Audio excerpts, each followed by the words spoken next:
All right, this is Dakota from ITR Boxing. I'm here with the head of Matchroom Boxing, Eddie Hearn. Eddie, I appreciate your time today, boss.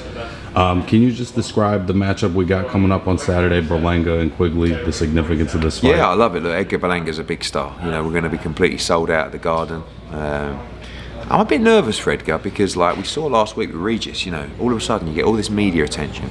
You're doing a big homecoming fight, and as he said after the fight, I was pretty nervous out there, and all the hype we're giving Edgar, if he's not ready, and he's had 12 months out of the ring, if he's not what we're hyping up to be, he's in deep on Saturday night against Quigley.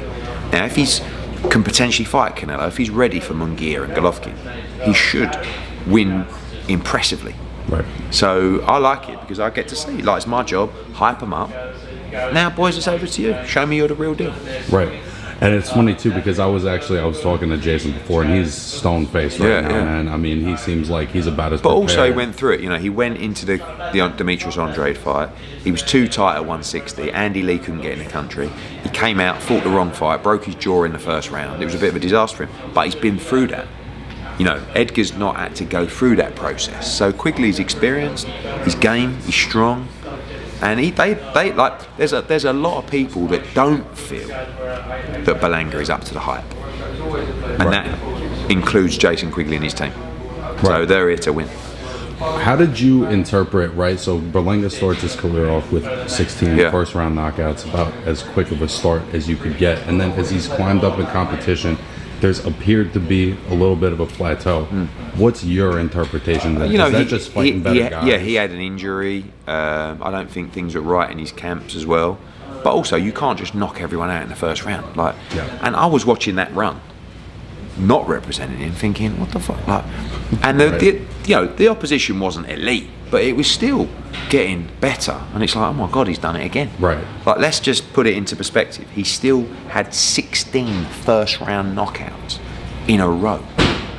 Start. And then you're not talking about road, early on they weren't the best, but as they got, they weren't terrible.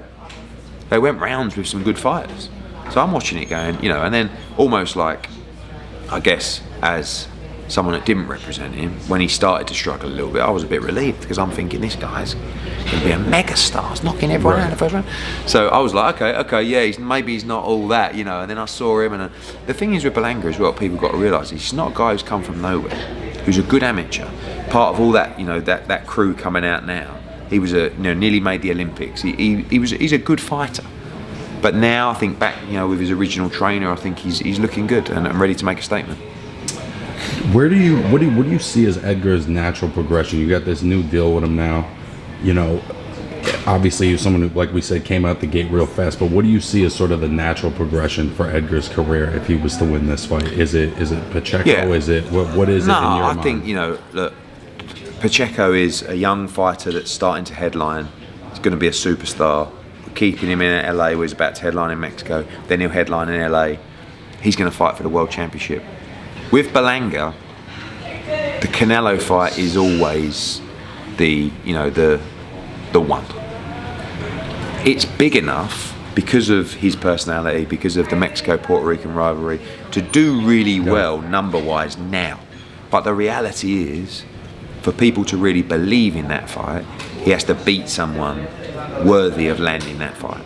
So if he goes in and he knocks out Jason Quigley in 2 rounds and he stands on a turnbuckle and says, Canelo, Puerto Rico is coming for you, okay, it's big enough. Right. But if he goes out and beats Jaime Munguia, or beats Gennady Golovkin, or beats John Ryder, or beats Billy Joe Saunders, then everyone goes, fair's fair, let's see it. And that fight could be massive.